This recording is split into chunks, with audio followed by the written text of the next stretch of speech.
Ce que tu appelles amour n'est peut-être que l'ombre qui demande à être vue. Carl Jung. Il y a des questions qui semblent trop simples à poser, mais qui ont un pouvoir dévastateur lorsqu'on ose enfin les formuler à voix haute. L'une d'elles résonne avec la force du tonnerre dans le silence de la nuit. La personne que j'aime est-elle vraiment bienveillante envers moi? Cette question a le pouvoir de percer les voiles de l'illusion, de dévoiler le masque d'or sous lequel nous dissimulons nos propres abîmes. Et pourtant, presque personne n'ose la poser. Pourquoi? Parce que la réponse peut non seulement changer notre regard sur l'autre, mais aussi déstabiliser tout l'édifice invisible de croyances, de souvenirs et de blessures que nous avons construits tout au long de notre vie. C'est la question qui ouvre non seulement une relation, mais aussi l'âme. Carl Jung dirait que la psyché humaine ne s'organise pas autour de ce qui est clair et lumineux, mais autour des ombres que nous portons en nous et que nous préférons ignorer.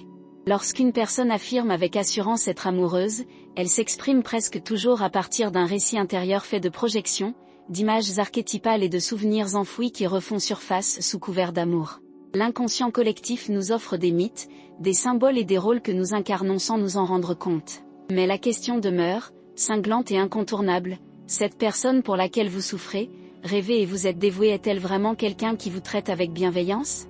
La plupart des gens évitent la réponse, car elle menace de briser le mythe. Nombreux sont ceux qui s'accrochent à l'idée que l'amour est souffrance, que l'intensité est synonyme de vérité, qu'attendre en silence l'attention de l'autre est une preuve de fidélité. Ainsi, nous confondons l'abandon avec le destin, et nous transformons la négligence en autel. Jung nous avertit que c'est un théâtre d'ombre en pleine action, aimer non pas ce qui nous nourrit, mais ce qui reproduit la blessure originelle, la scène primordiale de l'enfance où l'amour était absent ou conditionné. Combien de personnes vivent des relations où un nom fait vibrer les cœurs, mais où un message ignoré suscite une patience quasi religieuse? Combien ne croient pas que l'absence de l'autre personne est simplement une épreuve pour leur capacité à aimer?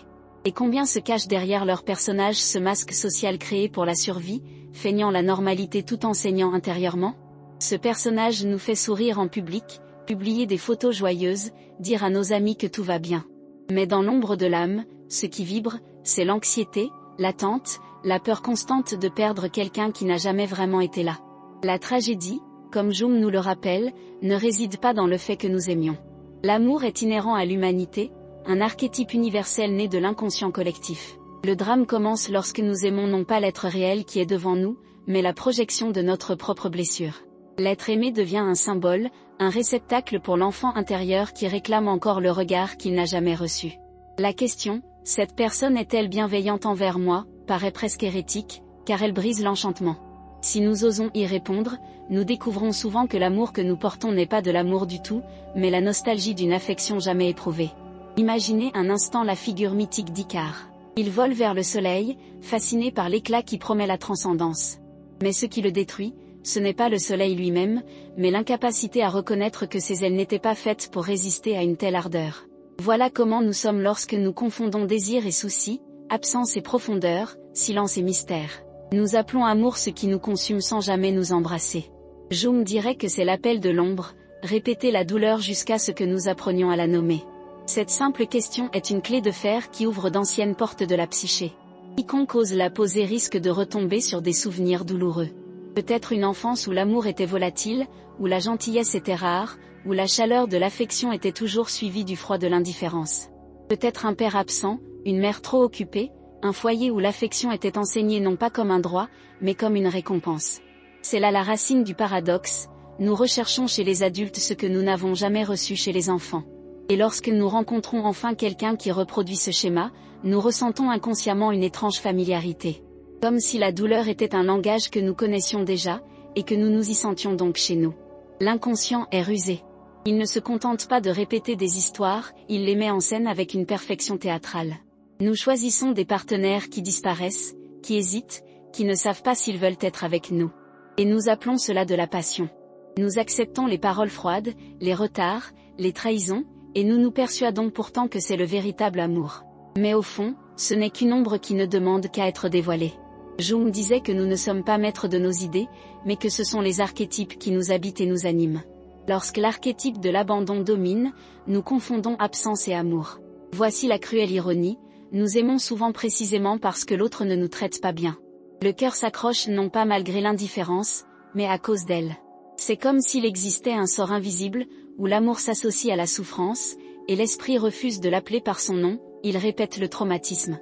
L'enfant intérieur a appris très tôt que l'amour est une attente silencieuse, une quête d'attention, persuadé qu'avec une certaine docilité et patience, un jour on sera choisi. Cette leçon incontestée devient le scénario de l'âge adulte. Mais Jung nous lance un défi: combien de temps allons-nous laisser nos relations n'être que le reflet de vieilles blessures? Combien de temps allons-nous confondre douleur et destin, silence et profondeur, absence et mystère? La réponse n'est pas rassurante, mais libératrice. Il nous faut reconnaître que si l'amour que nous ressentons n'apporte ni bienveillance ni affection, ce n'est pas de l'amour, mais simplement l'ombre qui nous entraîne à revivre le drame de l'enfance. Et voici le premier choc: admettre que la personne que nous aimons tant n'est peut-être pas un amour, mais le reflet de notre douleur. C'est la blessure la plus difficile à affronter, car elle exige d'abandonner le mythe. Et abandonner un mythe, c'est perdre pied. Cela signifie abandonner non seulement quelqu'un, mais toute une façon de se comprendre soi-même. Jung parlait de la nécessité d'affronter l'ombre. Non pas pour la détruire, mais pour l'intégrer. Se demander si l'être aimé est bienveillant envers nous est précisément cela, un acte d'illumination. Cela révèle ce qui était caché, cela permet à la vérité de briller dans l'obscurité. Mais cette prise de conscience a un prix, elle nous oblige à agir. Il ne suffit pas de voir, il faut choisir. Et choisir n'est pas toujours simple. Après tout, sommes-nous prêts à renoncer à une relation qui nourrit nos blessures, mais pas notre âme? Sommes-nous prêts à vivre sans l'excitation que nous procure l'absence, à troquer le vertige de l'attente contre le silence de la paix? C'est la tension qui marque le début du voyage. Le cœur résiste par peur de la solitude. L'esprit s'accroche au familier, même douloureux. Mais la question ne disparaît pas. Elle s'insinue aux moments les plus inattendus, lorsque nous passons des nuits blanches, lorsque nous attendons des messages qui n'arrivent jamais, lorsque nous avons l'impression de tout donner et de ne rien recevoir. Elle surgit comme une voix intérieure, presque un murmure: la personne que vous aimez est-elle vraiment bienveillante envers vous? Cette question est la première étape sur le chemin de l'individuation. Non pas parce qu'elle résout le problème, mais parce qu'elle inaugure le processus. Jung dirait que l'individuation commence lorsque nous cessons de vivre uniquement en fonction de nos attentes et commençons à rechercher la totalité du soi. Or, ce soi ne peut s'épanouir dans un sol empoisonné par la négligence. Il a besoin d'attention, de présence et de réciprocité. Aimer quelqu'un qui nous est hostile, c'est comme planter des fleurs dans une terre aride, peu importe la quantité d'eau que nous arrosons, la terre ne nous rend pas l'appareil. Pourtant, l'esprit s'obstine à se justifier. Nous inventons des excuses: il est occupé, elle a besoin de temps, ce n'est pas un manque d'amour, c'est juste une façon d'être. Mais Jung nous rappelle que la psyché parle en symbole, et le symbole est clair: l'absence est l'absence, l'indifférence est l'indifférence. Aucun archétype ne transforme la froideur en sollicitude. Si nous persistons à rester, c'est parce que l'ombre nous domine encore, murmure encore que la souffrance est le seul moyen de prouver que nous méritons l'amour. Et c'est là que le récit atteint son point le plus troublant: prendre conscience que, bien souvent, ce n'est pas l'autre qui nous emprisonne, mais nous-mêmes. C'est nous qui recréons les entraves que nous appelons la douleur de l'amour, qui préférons la répétition à la libération. Et c'est là toute la cruauté de l'ombre: elle nous retient captifs non pas de chaînes visibles, mais d'habitudes émotionnelles. Jung croyait que l'inconscient n'est pas un ennemi, mais un maître. Il répète la douleur non pas pour nous punir, mais pour nous enseigner. Chaque relation marquée par l'absence est une invitation à la conscience. Chaque silence est un miroir. Chaque larme est un appel.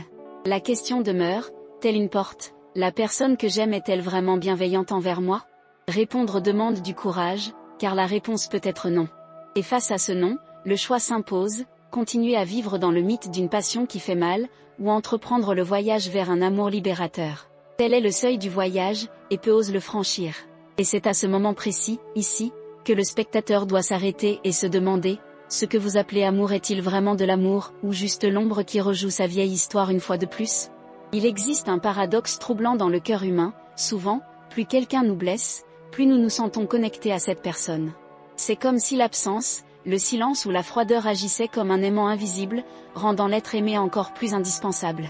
C'est une contradiction cruelle, car ce qui devrait nous éloigner est précisément ce qui nous lie. C'est là que la psychologie analytique de Carl Jung éclaire puissamment: ce qui semble irrationnel et inexplicable n'est pas le hasard, mais l'œuvre de l'ombre. L'ombre est cette partie de la psyché qui contient tout ce qui a été rejeté, oublié, refoulé. Elle renferme la douleur de l'enfance, les traumatismes de la jeunesse, les peurs que nous ne nous avouons jamais, même à nous-mêmes. Et lorsque nous ne l'admettons pas, elle trouve sa propre voie pour s'exprimer. Elle le fait à travers nos choix, les personnes que nous aimons, les relations que nous acceptons. Combien de fois avons-nous entendu quelqu'un dire: je sais qu'il n'est pas bien pour moi, mais je ne peux pas le quitter. Combien de fois avons-nous vu des amis ou nous-mêmes justifier un comportement inacceptable par des phrases comme « c'est comme ça » ou « il va changer ». Ces histoires du quotidien sont en réalité des manifestations de l'ombre. Ce qui semble être un choix conscient est en réalité la répétition inconsciente d'une vieille blessure. Nous n'aimons pas l'autre pour ce qu'il est, mais pour ce qu'il représente, la possibilité de revivre le traumatisme et, peut-être, cette fois, de le changer. L'esprit crée un piège subtil. Lorsqu'une personne tarde à répondre à un message, au lieu de ressentir de la colère ou de s'éloigner, beaucoup ressentent du désir. Le silence devient une épreuve de force. Le cœur s'emballe précisément parce que l'attention de l'autre se raréfie. Ce n'est pas de l'amour, mais une projection. C'est l'inconscient qui tente de revivre l'énigme de l'enfance, le regard qui n'est jamais venu, l'affection qui n'est jamais venue. Aimer quelqu'un d'absent, c'est comme attendre à la porte un père qui a promis de revenir mais n'est jamais revenu. L'enfant apprend à confondre absence et affection. À l'âge adulte, cela se répète comme si c'était le destin. Jung disait que l'inconscient ne nous abandonne que lorsque nous comprenons son langage. Et son langage est symbolique. Quand quelqu'un nous traite avec dédain et que nous ne pouvons pourtant pas nous en détourner, le symbole est clair. Nous sommes prisonniers de l'ombre de l'abandon. Nous vivons comme Icare, qui, voyant le soleil au loin, s'envola encore plus haut, même conscient que ses ailes fondraient. Ou comme Orphée, qui, tentant de sauver Eurydice, ne put résister à la tentation de regarder en arrière. La douleur devient familière, et se confond alors avec l'amour. Pensez à toutes ces personnes qui passent des mois, voire des années, dans des relations non réciproques. Le partenaire trahit, trompe, manipule, mais le cœur persiste. Non pas que la raison ne voit pas, mais parce que l'ombre exige que l'histoire se répète. C'est comme une pièce de théâtre sans fin, où nous jouons toujours le même rôle, l'amant qui attend, qui pardonne, qui croit. Et le public invisible qui assiste à cette pièce est l'inconscient, se contentant de maintenir vivant le souvenir du traumatisme. C'est à ce moment-là qu'un retournement de situation inattendu survient, l'amour n'est pas toujours ce qu'il paraît. Parfois, ce n'est pas de l'amour, mais une fidélité au passé. Nous sommes fidèles à la douleur parce qu'elle nous est familière. La fuir reviendrait à affronter le vide, et le vide est plus effrayant que la répétition de la blessure. Nombreux sont ceux qui préfèrent une douleur familière à une paix inconnue. C'est pourquoi certains disent se sentir étranges lorsqu'on les traite bien. Recevoir de la gentillesse leur paraît faux, inconfortable, presque menaçant. C'est comme si l'esprit se demandait, où est le jeu? Où est l'absence qui me maintient en éveil? Cette réaction est la preuve que l'ombre domine encore. Le quotidien regorge de ces exemples subtils.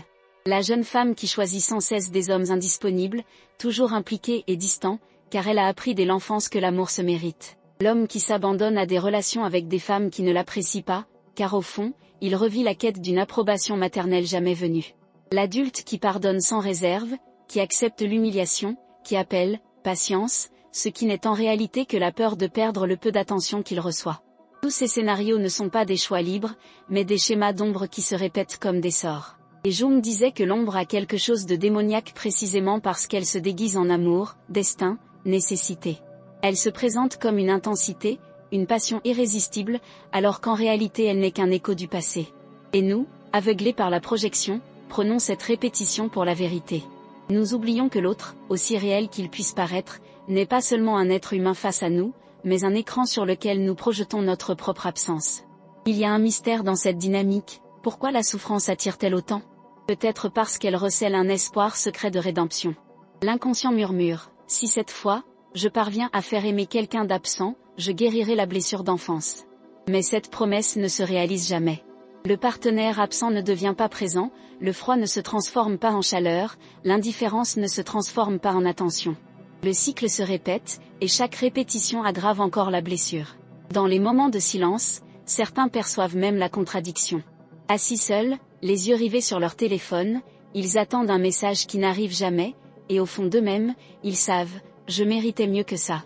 Mais l'instant d'après, l'ombre reprend le dessus, et cette même absence se transforme à nouveau en désir. C'est comme si l'esprit était accro au jeu, incapable de se libérer du vice de la souffrance. C'est la tragédie du paradoxe, ce qui devrait nous éloigner nous lie, et ce qui nous lie nous détruit. Pourtant, dans ce paradoxe réside une révélation. L'ombre ne se répète pas par hasard. Elle se répète pour être reconnue.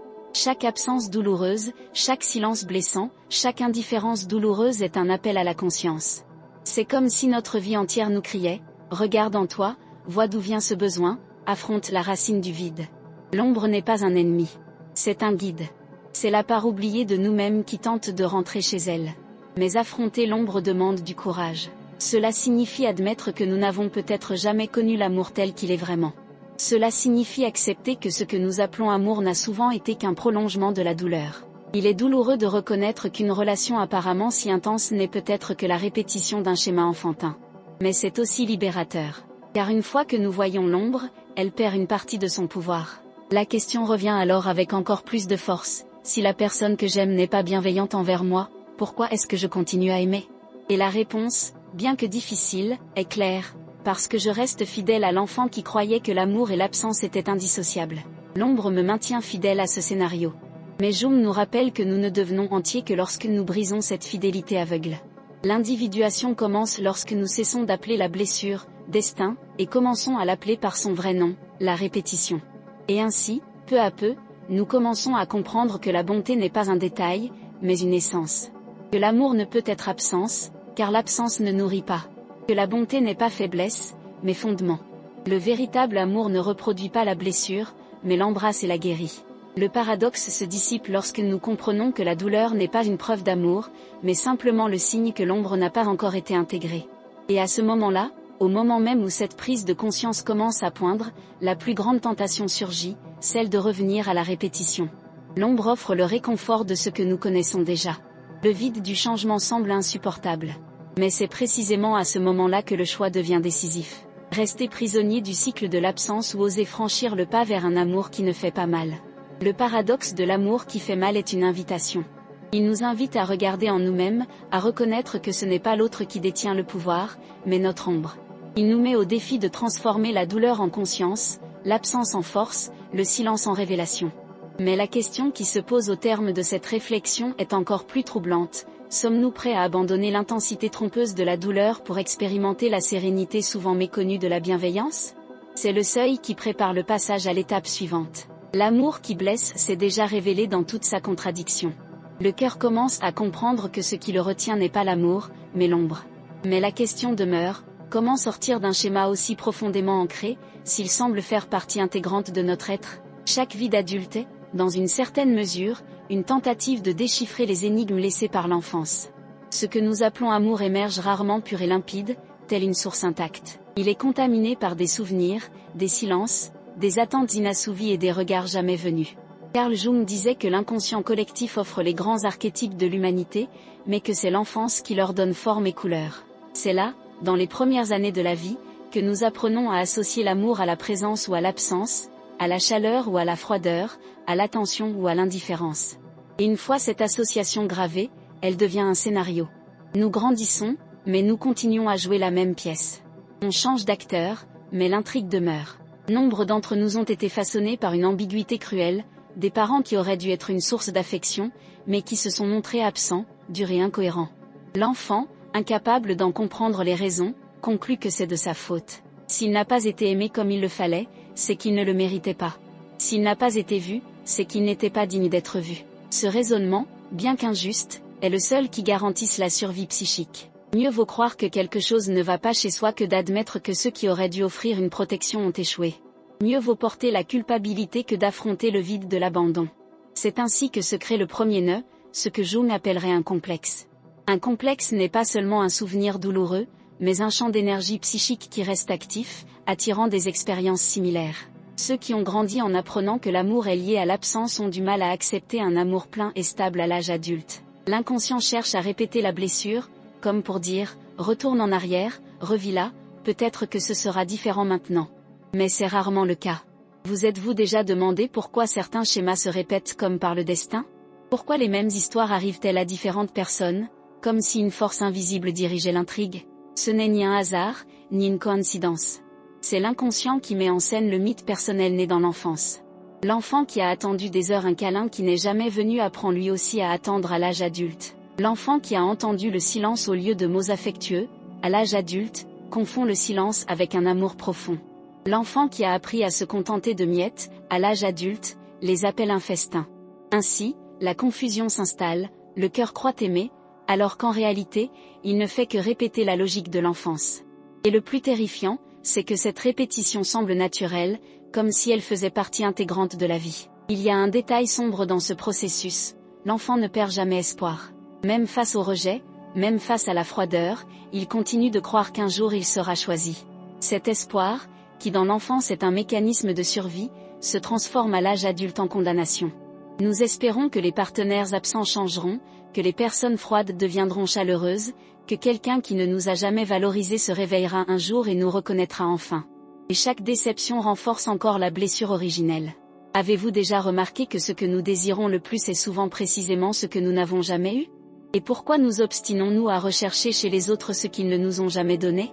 L'inconscient, à ce stade, agit comme un architecte invisible. Il construit des ponts entre le passé et le présent, de sorte que chaque nouvel amour évoque, d'une certaine manière, un amour d'enfance. Pas nécessairement dans son apparence extérieure, mais dans la sensation qu'il provoque. Il y a toujours un écho. Les mêmes papillons dans le ventre, la même anxiété, la même peur de la perte. Et c'est cet écho qui nous convainc que nous sommes face à quelque chose de réel, alors qu'en réalité, ce n'est que de la familiarité. Nous confondons le familier avec le réel, la douleur avec le destin. Jung a observé que les mythes universels s'infiltrent dans les histoires personnelles.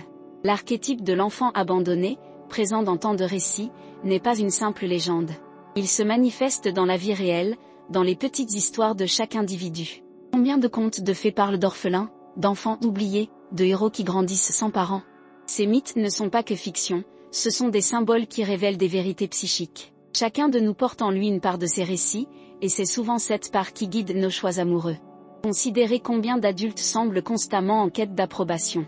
Ils font des heures supplémentaires, cherchent à plaire sans limite et se sacrifient pour des partenaires indifférents. Ce qu'ils recherchent, ce n'est pas la reconnaissance du présent, mais un écho du passé. C'est comme s'ils essayaient encore de prouver quelque chose à ce parent qui ne les a jamais regardés avec tendresse. Chaque relation devient un tribunal invisible où ils tentent d'obtenir l'absolution qu'ils n'ont jamais eue. Avez-vous déjà fait un effort disproportionné pour être aimé, comme si vous deviez accomplir quelque chose qui devrait être spontané? Vous êtes-vous déjà demandé pourquoi le rejet est plus douloureux que la présence réconfortante? Le cœur humain a une longue mémoire. Il retient les absences comme des tatouages invisibles. Quand quelqu'un nous abandonne aujourd'hui, la douleur est décuplée, car elle réactive celle d'hier. Quand quelqu'un nous rejette aujourd'hui, ce n'est pas seulement cette personne qui nous blesse, mais tous les regards manqués auparavant. La réaction est exagérée, car elle n'est pas seulement actuelle, elle est historique. La psyché ne distingue pas bien le passé du présent. L'inconscient amalgame tout dans une seule scène. Jung affirmait que chaque vie est une tentative de combler ce qui a été interrompu. Si l'enfance n'a pas été nourrie, nous passons notre vie à essayer de la recréer ailleurs.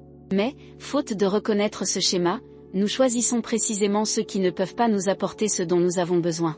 Ainsi, le cycle se perpétue. Ne trouvez-vous pas étrange que tant de gens acceptent des relations qui les rabaissent? Que tant de gens appellent l'amour ce qui ressemble davantage à une prison? Que tant de gens endurent la froideur comme si c'était une épreuve de caractère? Ce n'est ni du masochisme, ni de la faiblesse. C'est de la fidélité à un mythe. Ce mythe personnel, né dans l'enfance, devient une boussole déformée. Il pointe toujours vers la douleur, mais nous convainc que c'est la direction de l'amour. L'inconscient nous fait croire que si nous persistons, l'histoire changera. Mais tant que nous n'en abordons pas la cause profonde, rien ne change. Le destin répète l'enfance avec des acteurs différents, mais avec la même intrigue. Il y a là une révélation troublante. Souvent, nous n'aimons pas les personnes, mais les symboles. Le partenaire distant représente le père qui ne regardait pas.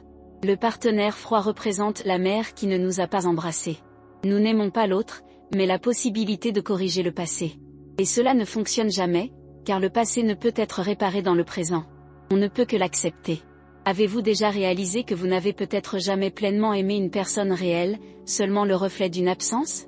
Avez-vous déjà réalisé que cet amour n'est peut-être pas pour l'autre, mais pour la promesse que cette fois-ci sera différente?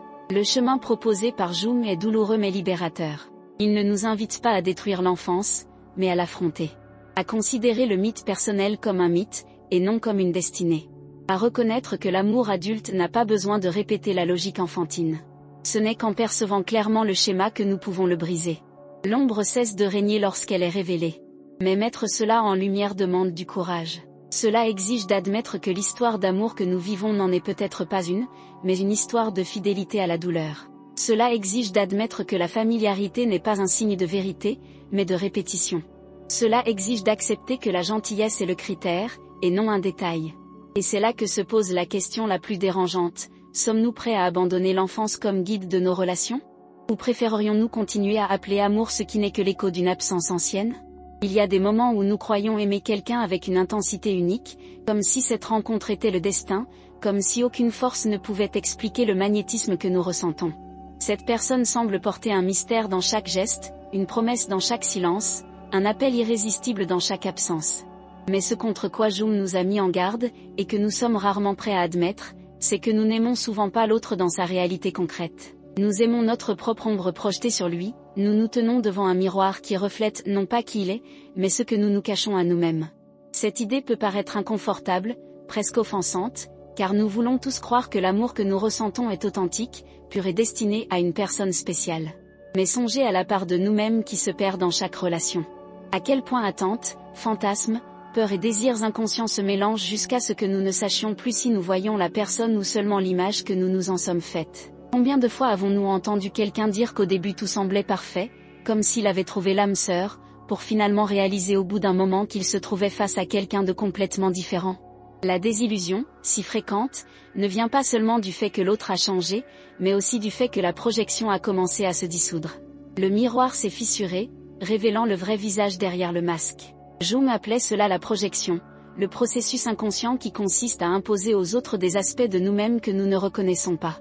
Lorsque nous idéalisons quelqu'un, nous projetons sur lui des qualités que nous aimerions cultiver, mais que nous n'avons pas encore acceptées en nous-mêmes. Lorsque nous haïssons ou ressentons de la répulsion, nous projetons sur lui ce que nous rejetons dans notre propre ombre. L'autre devient une scène, un écran, un masque. Et les relations, au lieu de rencontres authentiques, deviennent des rituels de performance psychique. Des témoignages surprenants illustrent ce phénomène.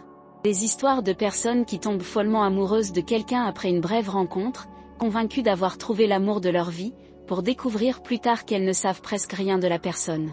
Une femme racontait un jour qu'elle croyait son partenaire sensible et attentionné parce qu'il se souvenait de détails infimes de ses paroles. Mais avec le temps, elle a réalisé qu'il n'était pas attentif, c'était simplement un maître manipulateur, utilisant l'information pour paraître idéal. Ce qui la maintenait attachée à lui n'était pas sa véritable personnalité, mais le reflet de son besoin profond d'être entendu et valorisé. Ce genre de tromperie est plus fréquent qu'on ne l'imagine. Des études en psychologie montrent qu'une grande partie de l'attirance initiale résulte de projections. Le cerveau humain a tendance à combler les lacunes en fonction des attentes. Lorsque nous rencontrons une nouvelle personne, nous ne la voyons pas dans son intégralité, mais par fragments. Nous comblons le reste avec nos fantasmes. Il s'agit d'une stratégie inconsciente pour créer une familiarité. Nous voulons avoir l'impression de déjà connaître cette personne, d'être en sécurité, même si elle reste une énigme. Mais pourquoi projetons-nous des aspects douloureux de l'ombre sur ce que nous aimons? Pourquoi répétons-nous des schémas d'absence, de froideur ou de mépris, tout en sachant que cela nous cause de la souffrance? Jung disait que la psyché recherche la plénitude. Si nous ne reconnaissons pas certaines parties de nous-mêmes, elles apparaissent à l'extérieur, incarnées par d'autres. Si nous rejetons notre vulnérabilité, elle se manifeste sous la forme de partenaires fragiles. Si nous nions notre agressivité, elle émerge sous la forme de partenaires violents. L'inconscient nous force à affronter ce que nous cachons. Des événements improbables semblent renforcer cette idée. Les gens disent toujours trouver le même type de partenaire à différentes étapes de leur vie, même en changeant de ville, de cercle social ou de contexte. C'est comme s'ils étaient hantés par un schéma récurrent. Une femme a déclaré que, où qu'elle soit, elle finissait par avoir des relations avec des hommes qui la trompaient. Un autre homme a déclaré que toutes les femmes de sa vie l'avaient soudainement abandonné à un moment donné. Ces schémas ne sont pas des coïncidences, mais des signes que quelque chose dans la psyché cherche à se répéter. L'inconscient cherche à créer des situations externes qui reflètent des conflits internes non résolus. Cette répétition crée un effet hypnotique. On a l'impression d'être face à quelque chose de plus grand que soi, comme si c'était le destin. On se dit que c'est de la malchance, qu'on a fait le mauvais choix, qu'on n'a pas de chance. Mais au fond, ce n'est ni de la malchance ni du malheur, c'est l'ombre qui demande à être reconnue. Chaque partenaire lointain, chaque absence douloureuse, chaque silence prolongé sont une invitation à la conscience. La question est, sommes-nous prêts à accepter cette invitation? Imaginez un instant que chaque personne que vous avez aimée profondément, surtout celles qui vous ont fait le plus mal, était en réalité un messager de votre inconscient. Quelqu'un envoyé pour refléter exactement ce que vous aviez besoin de voir en vous. Que ressentiriez-vous face à cette possibilité? Serait-ce libérateur ou terrifiant? Un détail curieux renforce le pouvoir de la projection, lorsque nous tombons amoureux, nous décrivons souvent l'autre avec des phrases qui en disent plus sur nous que sur lui. Nous disons, il me fait me sentir vivant, elle me donne la paix, il me met au défi, elle me comprend. Remarquez que l'accent n'est pas mis sur l'autre lui-même, mais sur l'effet qu'il a sur nous.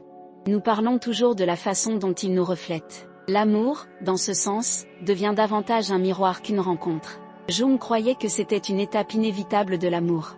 D'abord, nous projetons. Nous devons projeter, car c'est ainsi que nous nous connectons à des parties inconnues de nous-mêmes. Mais le risque est de rester bloqué à jamais dans cette étape. La véritable rencontre commence lorsque la projection se brise, lorsque nous voyons l'autre tel qu'il est vraiment, sans les lentilles déformées de l'ombre. Mais supporter cette rupture n'est pas facile. Nous préférons souvent entretenir l'illusion, car c'est plus confortable. Des témoignages improbables corroborent cette affirmation. Des personnes ayant vécu des relations manifestement abusives pendant des décennies étaient convaincues que c'était de l'amour. Une femme a confié que, même après 20 ans de violence verbale et de trahison, elle croyait encore que son mari changerait. Lorsqu'on lui a demandé pourquoi, elle a répondu, « Parce qu'au fond, je sais qu'il m'aime, mais il ne sait pas comment me le montrer. » Ce « fond » n'était pas de l'amour, mais une projection. C'était son enfant intérieur, attendant toujours l'affection qui ne venait jamais, cherchant chez son mari ce qu'elle ne trouvait pas chez ses parents. L'ombre peut se dissimuler de manière subtile. Parfois, ce n'est ni violence ni froideur, mais une idéalisation excessive. Nous plaçons l'autre sur un piédestal, le transformant en sauveur, en héros, en déesse. Nous n'aimons pas la personne réelle, mais l'image grandiose que nous projetons. Cela aussi est une prison, car cela empêche la vraie rencontre. Le partenaire idéalisé ne peut jamais être à la hauteur du fantasme. Inévitablement, il décevra. Des données neuroscientifiques curieuses montrent que le cerveau humain libère des substances similaires à celles de la dépendance lorsqu'on est amoureux. La dopamine, la sérotonine et l'ocytocine créent un sentiment d'euphorie. Ces substances chimiques intensifient la projection, renforçant l'idée d'avoir trouvé quelque chose d'unique et d'irremplaçable. Mais lorsque la passion s'estompe et que les niveaux chimiques reviennent à la normale, il ne reste que l'autre personne dans son humanité partagée. Et c'est à ce moment-là que de nombreuses relations s'effondrent. Le miroir se brise et le vrai visage apparaît. La question n'est donc pas de savoir si nous projetons, mais ce que nous faisons ensuite. Pouvons-nous reconnaître la projection et voir la personne réelle, ou nous accrocher au reflet et refuser de voir au-delà? Le choix détermine si l'amour mûrit ou devient une prison. Un cas improbable rapporté par les thérapeutes est celui de couples qui, après des années de conflits, découvrent qu'ils ne se sont jamais vraiment connus. Ils ne vivaient que d'images projetées. Lorsqu'ils ont enfin commencé à communiquer véritablement, ils ont découvert qu'ils étaient des personnes complètement différentes. Pour certains, cela a conduit à la séparation. Pour d'autres, ce fut le début d'un amour plus authentique. C'est à ce moment-là que l'ombre se révèle maîtresse. Elle nous emprisonne dans des répétitions douloureuses, mais nous offre aussi une chance de libération. Chaque partenaire qui reflète nos blessures est une invitation à regarder en nous. Le problème est qu'au lieu de regarder en nous, nous regardons vers l'extérieur. Nous essayons de changer l'autre, nous exigeons des choses de lui, nous attendons des choses de lui. Alors que le véritable travail consiste à reconnaître, ce qui me fait mal chez l'autre est aussi une part de moi-même que je dois intégrer. La vie quotidienne offre des exemples silencieux de ce phénomène. L'homme qui reproche à sa partenaire d'être autoritaire, sans se rendre compte qu'il craint lui-même de perdre le contrôle. La femme qui accuse son partenaire d'être distant, sans reconnaître qu'elle-même craint l'intimité. L'ami qui choisit toujours des partenaires froids, sans admettre qu'il réprime lui-même sa capacité à ressentir. L'autre est un miroir, et plus on le rejette, plus il persiste à apparaître. Tel est le mystère de l'amour selon Jung, ce n'est pas seulement une rencontre de corps ou d'âme, mais une rencontre d'ombre. Nous aimons la lumière et l'obscurité de l'autre, mais souvent nous ne distinguons pas où s'arrête le reflet et où commence la réalité. La douleur d'aimer quelqu'un d'absent, de froid ou de violent est, au fond, la douleur de voir notre propre ombre se refléter sans masque. C'est peut-être pour cette raison que Jung disait que la rencontre avec l'autre est toujours, avant tout, une rencontre avec soi-même. Le partenaire n'est qu'un décor, un écran, un miroir. Ce que nous aimons en lui est ce qui nous manque en nous-mêmes, et ce que nous détestons en lui est ce que nous nous cachons. L'amour est, en ce sens, le processus le plus risqué et le plus transformateur qui soit. Car il nous oblige à affronter tout ce que nous n'avons jamais voulu voir. Et à ce moment-là, une question surgit, résonnant comme une rupture dans le flux. Si ce que nous ressentons pour l'autre est une projection, quand commençons-nous à aimer véritablement? Pourrons-nous un jour voir quelqu'un sans les voiles de l'ombre? Cette question n'a pas de réponse simple. Le véritable amour, peut-être, commence précisément lorsque nous reconnaissons l'illusion. Lorsque nous réalisons que l'ombre nous a piégés dans un reflet, mais que nous choisissons de voir au-delà. Lorsque nous cessons d'exiger de l'autre qu'il soit un père, une mère ou un sauveur, et que nous acceptons qu'il n'est qu'un être humain. Et qu'aimer l'être humain véritable, avec ses limites, est infiniment plus difficile qu'aimer sa projection idéalisée. C'est le tournant qui ouvre la voie à la prochaine étape du voyage, comprendre que si nous voulons briser ce cycle, nous devons prendre la responsabilité de regarder en nous-mêmes. Il ne suffit pas d'accuser l'autre d'absence, de froideur ou de violence. Nous devons nous demander, pourquoi est-ce que je choisis ce miroir ? Pourquoi ai-je besoin de ce reflet ? Qu'est-ce qui, en moi, me pousse à le voir ? Ainsi, le récit s'achève à ce seuil. L'amour que nous pensions être le destin se révèle être un miroir. Le partenaire que nous croyions unique se révèle être un archétype. La douleur que nous pensions causée par l'autre se révèle être la douleur de notre propre ombre. Et la question qui demeure est inévitable, jusqu'à quand appellerons-nous amour ce qui n'est rien d'autre qu'un reflet ? Il y a des moments dans la vie où l'on a l'impression de ne plus pouvoir remettre certaines questions à plus tard.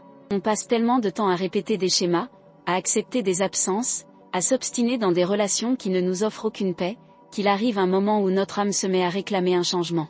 Ce cri n'est pas fort, il ne se manifeste pas par des éclats dramatiques, mais par des silences gênants. C'est le malaise de réaliser qu'on n'a pas vraiment souri depuis des mois, que notre cœur se serre au nom de quelqu'un qu'on aime, que l'anxiété est devenue une routine. C'est à ce moment-là, quand la vie semble paralysée, que la question la plus simple et la plus difficile surgit, cette personne est-elle bonne pour moi ?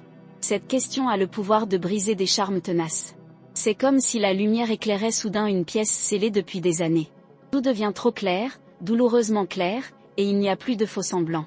Jung a qualifié ce moment de confrontation avec l'ombre. Jusque-là, nous vivions sous l'emprise de forces inconscientes, répétant des drames sans nous en rendre compte. Mais lorsque la question se pose, il n'y a plus de retour en arrière possible. Nous sommes forcés de comprendre qu'il ne s'agit pas seulement de l'autre, mais de nous-mêmes. Que le vide ne réside pas seulement dans la relation, mais dans notre propre histoire. C'est le premier pas vers l'individuation, cesser de blâmer uniquement le monde extérieur et accepter que nous portons en nous la racine de la blessure. Ce n'est pas un chemin facile, car il ébranle tout ce que nous croyons être l'amour. Le choc initial est de réaliser que, souvent, nous ignorons ce qu'est l'amour. Nous confondons intensité et attention, jalousie et intérêt, silence et mystère, douleur et profondeur. Nous appelons amour ce qui ressemble le plus à une répétition de l'enfance. Le cœur se retrouve prisonnier de l'absence, car il a appris que l'amour est une attente. Il se retrouve prisonnier de la froideur, car il a appris que l'amour survit sans chaleur. Il se retrouve prisonnier du mépris, car il a appris que l'amour se bat pour être vu. Le début de l'individuation consiste à regarder cela avec courage et à dire « Non, ce n'est pas de l'amour, c'est de la souffrance ». Mais cette révélation n'apporte pas de soulagement immédiat. Au contraire, elle ouvre un abîme. Car si ce que nous vivons n'est pas l'amour, que reste-t-il ? Comment vivre sans le récit qui a guidé nos choix jusqu'ici ? Ce vide est la partie la plus effrayante du voyage. Jung disait que l'individuation n'est pas un chemin de certitude, mais de traversée. C'est comme traverser un désert sans savoir quand l'oasis apparaîtra. C'est endurer la solitude, le doute et la peur de ne jamais retrouver quelqu'un. Mais c'est dans ce vide que la transformation s'opère. Imaginez quelqu'un qui a toujours cru devoir souffrir pour être aimé. À son réveil, cette personne réalise qu'elle ne peut plus accepter la douleur comme preuve d'amour. Mais en refusant ce schéma, elle se retrouve seule. La tentation est grande de revenir en arrière, de rappeler le partenaire absent, d'insister à nouveau.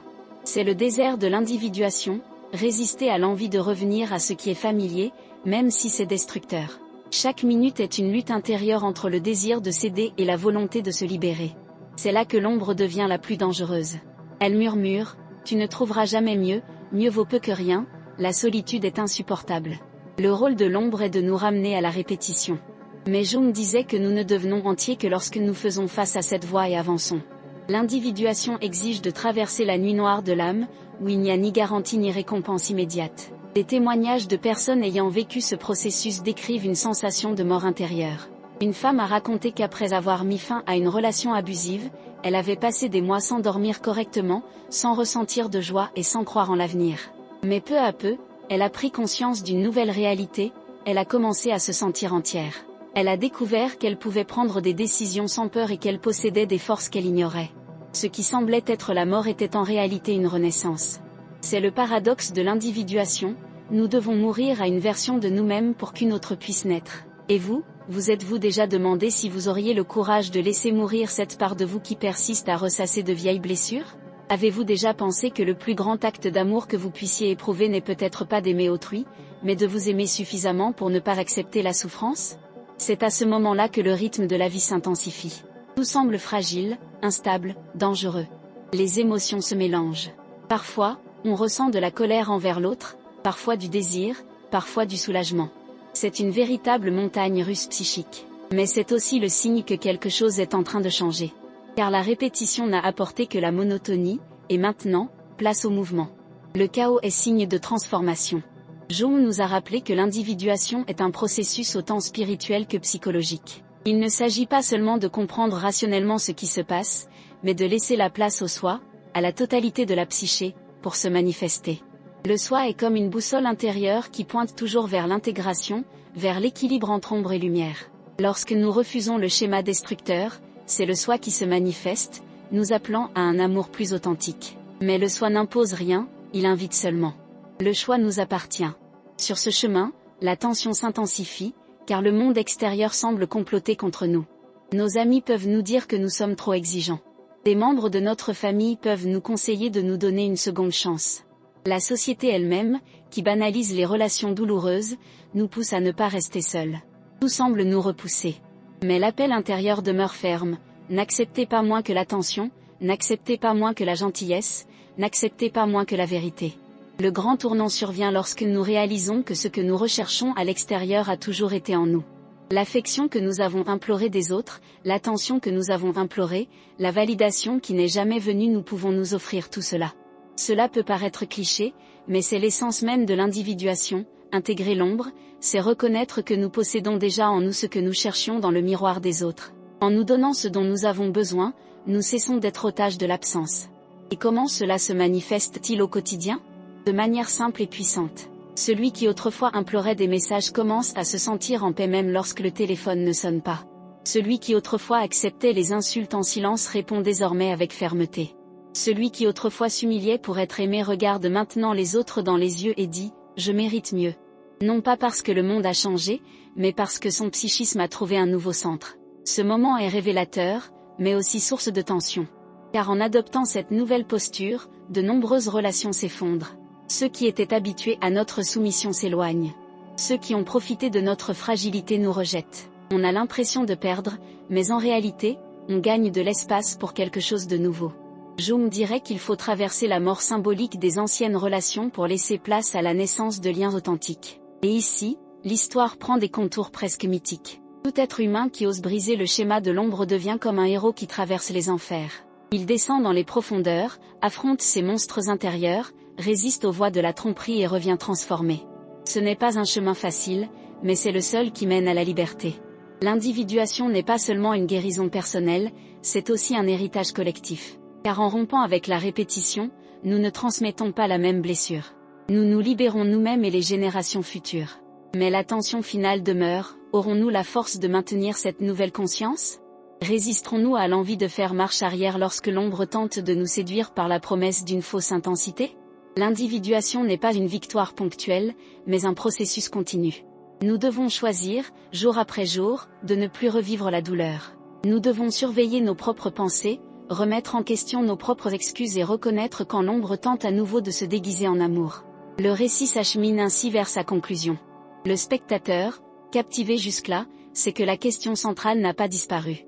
Elle est simplement transformée. Auparavant, on se demandait, cette personne m'aime-t-elle? Maintenant, on se demande, est-ce que je m'aime suffisamment pour n'accepter rien de moins que de la gentillesse? C'est le tournant décisif. Le cœur tremble encore, l'avenir est encore incertain, mais la conscience s'est déjà éveillée. Et une fois éveillée, elle ne peut plus être effacée.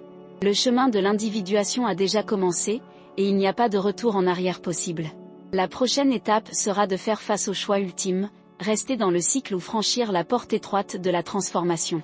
Nous avons atteint un point où il n'est plus possible de faire semblant de ne pas savoir. Tout au long de ce cheminement, nous avons traversé la douleur de reconnaître des schémas, affronter l'ombre, revisiter l'enfance et constater comment nous projetons nos fantômes sur ce que nous aimons. Désormais, plus d'excuses. La question qui nous a guidés jusqu'ici résonne encore. Ce que nous appelons amour est-il véritablement amour, ou simplement la répétition rituelle d'une vieille blessure? Cette question n'est plus théorique, elle est déjà présente en chacun de nous, palpitante comme une blessure qui implore sa guérison. La guérison n'est pas seulement une conclusion intellectuelle, mais un appel au cœur. Il est temps de transformer la conscience en pratique, la vision en choix, l'apprentissage en action. Le véritable amour ne peut être confondu avec l'absence, la froideur ou le mépris. L'amour n'est pas une souffrance qui se répète chaque jour. L'amour n'est pas la patience infinie d'attendre que quelqu'un change, ni l'espoir qu'un partenaire absent se réveille enfin et nous voit. L'amour est présence, bienveillance, réciprocité. Jung disait que le soi, la totalité de la psyché, ne s'épanouit que lorsque nous cessons de négocier avec l'ombre. Et cela signifie que nous devons choisir. Choisir de ne pas accepter moins que ce que nous méritons, choisir de prendre soin de nous comme jamais personne ne nous a pris en charge, choisir de laisser tomber ce qui ne nous sert plus, aussi douloureux soit-il. Mais comment appliquer cela à notre quotidien? Comment transformer des concepts profonds en actions simples? La première étape est la plus évidente, en même temps, la plus difficile, être attentif. Prêtez attention aux petits signes, aux réponses que nous évitons, à la douleur que nous camouflons. Demandez-vous chaque jour, cette relation me fait-elle du bien? Cette amitié m'apporte-t-elle la paix?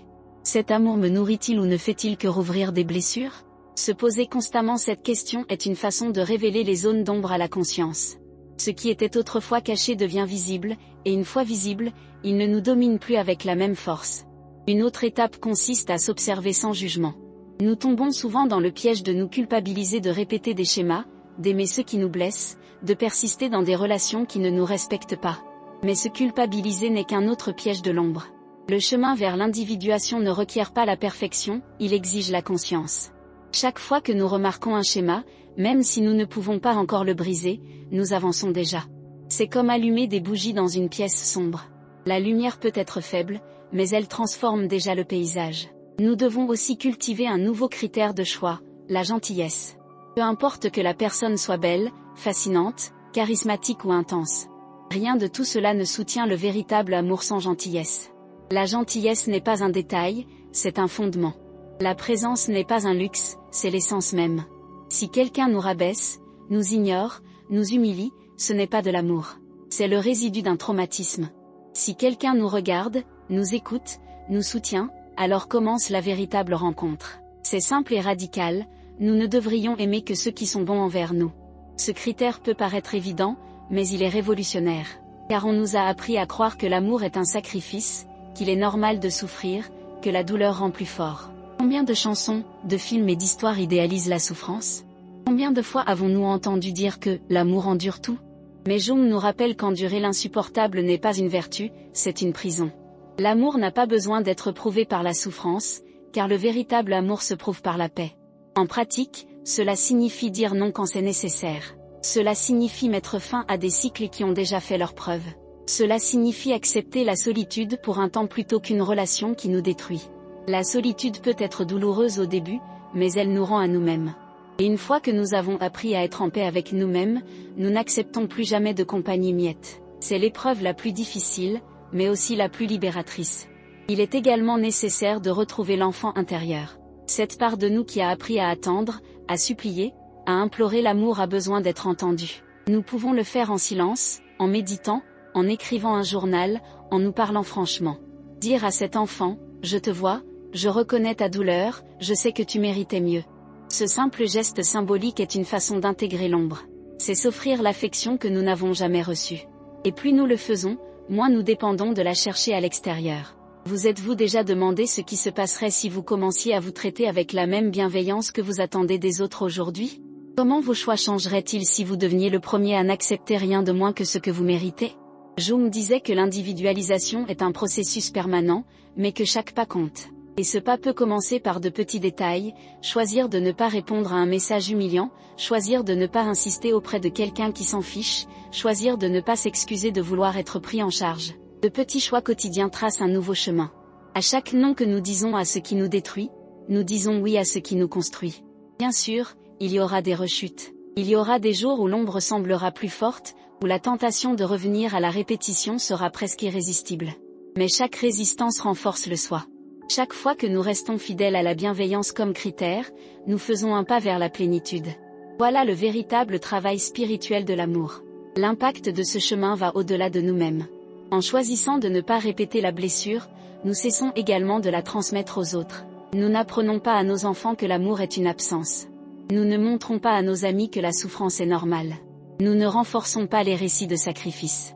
Notre éveil devient un phare pour ceux qui nous entourent. C'est ainsi que la transformation individuelle devient une transformation collective. Et la révélation la plus profonde est peut-être celle-ci: le véritable amour ne consiste pas à trouver quelqu'un de parfait, mais quelqu'un d'humain, présent et bienveillant. Le véritable amour, c'est permettre à deux êtres imparfaits de grandir ensemble vers la plénitude. Il n'y a pas de perfection, mais il y a de l'attention. Il n'y a pas de garantie, mais il y a de la présence. C'est l'amour qui ne répète pas le traumatisme, mais qui le guérit. Au bout de ce chemin, il reste une vocation. Nul besoin d'attendre des années, des déceptions et des souffrances supplémentaires pour commencer à la mettre en pratique. Commencez dès maintenant. Demandez-vous dès aujourd'hui: cette relation est-elle bonne pour moi? Cette personne est-elle bienveillante envers moi? Et si la réponse est non, vous pouvez commencer à choisir différemment. Vous pouvez vous choisir. Vous pouvez choisir la bienveillance. Vous pouvez choisir la vie. L'amour né de l'individuation n'est ni une passion aveugle, ni une intensité destructrice. C'est une intégration de lumière et d'ombre. C'est une maturité émotionnelle. C'est une paix qui ne requiert aucune justification. C'est un silence qui ne blesse pas. C'est une présence qui n'exige rien. Cet amour existe, mais il ne peut être vécu que si nous le cultivons d'abord en nous-mêmes. Et maintenant, je m'adresse directement à vous, ceux d'entre vous qui m'ont suivi jusqu'ici. Si ce message a résonné en vous, si une partie de votre histoire a résonné dans les mots prononcés, ne laissez pas ce moment passer en vain. Aimez cette vidéo, car elle permet de faire connaître cette réflexion à davantage de personnes. Laissez un commentaire, même anonyme, même un simple mot, car votre voix compte et peut inspirer quelqu'un qui est lui aussi silencieux. Et si ce n'est pas déjà fait, abonnez-vous à la chaîne, car ce voyage ne s'arrête pas là. Ensemble, nous pouvons continuer à explorer les zones d'ombre, à illuminer la psyché, à transformer la douleur en conscience et la conscience en une vie épanouie. C'est une conclusion, mais c'est aussi un début. Le début d'un choix que vous seul pouvez faire. Continuer à ressasser la blessure ou commencer à écrire une nouvelle histoire. La décision est désormais devant vous. Et la question finale, la plus simple et la plus puissante de toutes, ne concerne pas l'autre, mais vous-même. Êtes-vous prêt à vous aimer suffisamment pour ne plus jamais accepter moins que de la gentillesse?